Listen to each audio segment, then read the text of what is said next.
Hello guys, welcome to Happy Streamers channel. Hope you're doing well. In this video I'm going to show you how to change your Gmail in Instagram. So guys, let's continue into Instagram. Now go to your profile.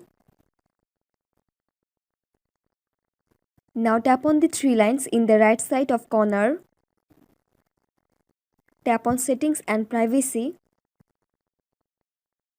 And then tap on the first option, account center.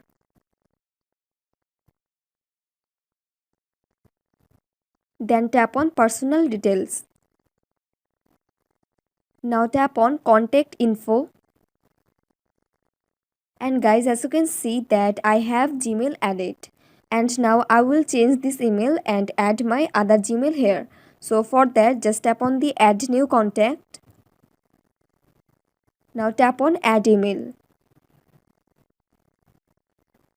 So guys, now you have to enter here the Gmail that you want to add.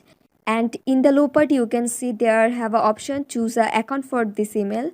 So here you can choose the account with which you want to connect your Gmail. And after this, just tap on the next button and then your Gmail will be changed. So guys, that's it, and that's how you can change your Gmail in Instagram very easily. So guys, I hope this video was helpful to you. If it was, then please give a thumbs up and hit the subscribe button. And thanks for watching the video.